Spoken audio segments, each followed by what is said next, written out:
Breaking చూస్తూ ఉన్నాము. Dubai IPL mini వేలంలో విండీస్ క్రికెటర్ పావెల్కు భారీ ధర దక్కింది. 7,40,00,000 వెచ్చించి రాజస్థాన్ రాయల్స్ పావెల్ను దక్కించుకుంది. ఇక 4 కోట్లకు హ్యారీ బ్రూక్ను ఢిల్లీ క్యాపిటల్స్ సొంతం చేసుకుంది. ఆస్ట్రేలియా బ్యాటర్ ట్రావిస్ హెడ్ను 6,80,00,000కు సన్ రైజర్స్ హైదరాబాద్ దక్కించుకుంది. 1,50,00,000కు వనిందు హసరంగను హైదరాబాద్ సొంతం చేసుకుంది. వేలం బరిలో మొత్తం 333 మంది ఆటగాళ్లున్నారు.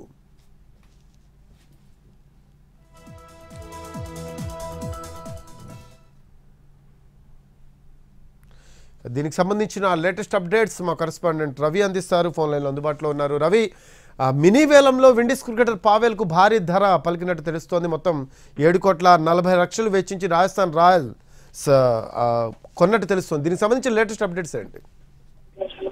దుబాయ్ వేదికగా అరగంట క్రితం ఐపీఎల్ మినీ ఆక్షన్ ప్రారంభమైంది. ఒక అరగంట నుంచి వేలం కొనసాగుతుంది. ఇప్పటి వరకు జరిగినటువంటి వాటిలో టాప్ గా వెస్టిండీస్ బ్యాటర్ రోమన్ పావెల్ నిలిచాడు. 7,40,00,000కు రాజస్థాన్ రాయల్స్ తనను సొంతం చేసుకుంది.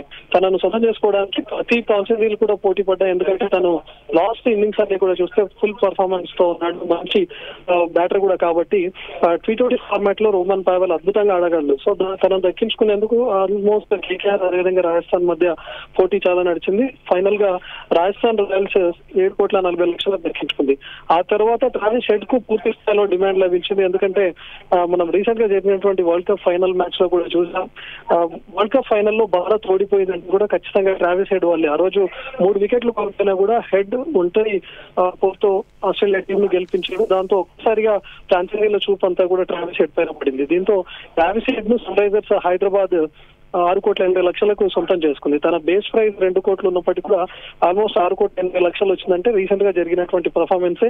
మరి ట్రావిస్ హెడ్ ను సొంతం చేసుకోవడానికి చెన్నై సూపర్ కింగ్స్ అదేవిధంగా లాస్ట్ లో సన్ రైజర్స్ హైదరాబాద్ ఇద్దరు పోటీ పడితే చివరిలో 6,80,00,000కు సన్ రైజర్స్ హైదరాబాద్ సొంతం చేసుకుంది. ఇక శ్రీలంక ఆల్రౌండర్ వనిందు హసరంగ మాత్రం కేవలం తన బేస్ ప్రైజ్ 1.5 CR 1,50,00,000 మాత్రమే ఉంది. తన కేవలం బేస్ ప్రైస్ తో ఉన్నటువంటి అమౌంట్ కే 1,50,00,000కు సన్ రైజర్స్ హైదరాబాద్ సొంతం చేసుకుంది.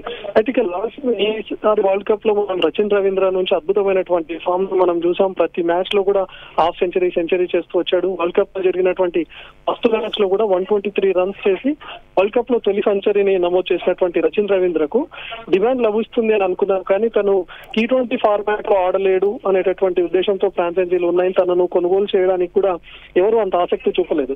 తన బేస్ ప్రైజ్ 50,00,000 ఉన్నప్పటికీ తనను 1,80,00,000కు చెన్నై సూపర్ కింగ్స్ సొంతం చేసుకుంది. ఇక శార్దుల్ ఠాకూర్ మాత్రం ఇప్పటి వరకు వేలంలో వచ్చినటువంటి భారతీయ ఆటగాడుగా ఉన్నాడు. తన బేస్ ప్రైజ్ 2 crores ఉంది. తనను 4 కోట్లకు చెన్నై సూపర్ కింగ్స్ కూడా సొంతం చేసుకుంది. అయితే శార్దుల్ ఠాకూర్ కు కూడా మంచి డిమాండ్ లభించింది. తన బేస్ ప్రైజ్ 2 crores నుంచే చెన్నై సూపర్ కింగ్స్ అదేవిధంగా SRH కూడా పోటీ పడ్డాయి. చివరి వరకు అంటే కేవలం ఈ 2 టీమ్స్ మాత్రమే శార్దుల్ ఠాకూర్ ను సొంతం చేసుకునేందుకు పోటీ పడ్డాయి. చివరికి 4 కోట్లకు చెన్నై సూపర్ కింగ్స్ దక్కించుకుంది.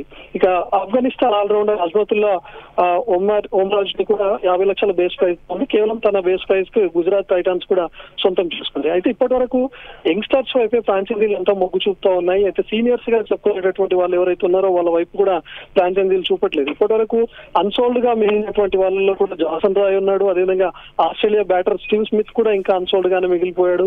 మనీష్ పాండ్యాను ఈసారి అనూహ్యంగా ఎక్కువ ధర వస్తుందేమో అని కూడా ఎక్స్పెక్ట్ చేశారు. కానీ మనీష్ పాండ్యాను కేవలం 50,00,000 బేస్ ప్రైస్ తో ఉన్నాడు. మనీష్ పాండ్యా తనను కొనుగోలు చేయడానికి కూడా ఏ ఫ్రాంచైజీ ఆసక్తి చూపించలేదు. ఇక స్టీవ్ స్మిత్ కూడా అద్భుతంగా ఆడుతూ ఉంటాడు. కానీ కేవలం తనను వన్డే ఫార్మాట్ కే పరిమితం చేసినట్లుగా తెలుస్తుంది. ఎందుకంటే T20 ఫార్మాట్ లో స్మిత్ అంతగా రాణించలేడు అనే ఉద్దేశంలో కూడా ఫ్రాంచైజీలు ఉన్నాయి. తన బేస్ ప్రైజ్ 2 crores ఉంది. సో తనను కొనుగోలు చేయడానికి ఏ ఫ్రాంచైజీ కూడా ఆసక్తి చూపించకపోవడంతో ప్రస్తుతానికి అయితే అన్సోల్డ్ గా మిగిలిపోయాడు. చివరిలో ఒకవేళ స్మిత్ లాంటి వాళ్ళు కొనుగోలు అయ్యే అవకాశం కనిపిస్తుంది. ఇక సౌత్ ఆఫ్రికా బ్యాటర్ రొస్సో కూడా తన బేస్ ప్రైస్ 2 crores ఉన్నాడు. తను కూడా ఇప్పటికీ అన్సోల్డ్ గానే మిగిలిపోయాడు. ప్రస్తుతం ఇంకా ఆక్షన్ కొనసాగుతుంది. ఇప్పటి వరకు చూస్తే ప్యాట్ కమిన్స్ పైన కూడా భారీ అంచనాలు అయితే మనకు జరుగుతున్నాయి. ప్రస్తుతం ప్యాట్ కమిన్స్ కి సంబంధించినటువంటి వేలం కొనసాగుతుంది. తన బేస్ ప్రైజ్ 2 crores తో ఉన్నాడు. ఇంకా వేలం కొనసాగుతుంది. తన దక్కించుకోవడానికి Mumbai Indians, Chennai Super Kings అదేవిధంగా ఈ 2 టీమ్స్ కూడా పోటీ పడుతూ ఉన్నాయి. మధ్యలో ఆర్సీబీ కూడా ఎంటర్ అయింది. ఆర్సీబీ 5 crores నుంచి తన వేలం కూడా స్టార్ట్ చేసింది. ఇంకా వేలం కొనసాగుతుంది. ప్రస్తుతానికి ఇంకా 7.40 crores వద్ద ప్యాట్ కమిన్స్ కొనసాగుతున్నాడు. ఒకవేళ ఇదే గనక ఫ్రాన్సెస్ ఆసక్తి చూపిస్తే టాప్ ప్లేస్ లో కూడా నిలిచే అవకాశం కనిపిస్తుంది. ఎందుకంటే ఇప్పటి వరకు జరిగినటువంటి వేలంలో రోమన్ పావెల్ మాత్రమే 7.4 రాజస్థాన్ రాయల్స్ దక్కించుకుంది. కానీ ప్రస్తుతానికి ఇంకా ప్యాట్ కమిన్స్ వేలం ఇంకా కొనసాగుతుంది. తను ఆల్రెడీ ఇప్పుడు 8.20 crores చేరుకున్నాడు. ఇప్పుడు ఫ్రాన్సెస్ మొగ్గు చూపడానికి కనుక చూస్తే మనం ఆల్మోస్ట్ ఇతను 10 crores ప్లస్ కే రీచ్ అయ్యేటటువంటి అవకాశం అయితే కనిపిస్తుంది. Rafi, right, thanks for updates Ravi. Right, అది ఐపీఎల్ మినీ వేలంలో విండీస్ క్రికెటర్ పావెల్కు భారీ ధర దక్కింది. 7.40 కోట్లు వెచ్చించి రాజస్థాన్ రాయల్స్ పావెల్ను దక్కించుకుంది. ఇక 4 కోట్లకు హ్యారీ బ్రూక్ను ఢిల్లీ క్యాపిటల్స్ సొంతం చేసుకుంది. ఆస్ట్రేలియా బ్యాటర్ ట్రావిస్ హెడ్ను 6.80 కోట్లకు సన్ రైజర్స్ హైదరాబాద్ దక్కించుకుంది. 1,50,00,000కు వనిందు హసరంగను హైదరాబాద్ సొంతం చేసుకుంది. వేలం బరిలో మొత్తం 333 మంది ఆటగాళ్లు ఉన్నారు. శార్దుల్ ఠాకూర్ను కూడా 4 కోట్లకు సిఎస్కే దక్కించుకుంది.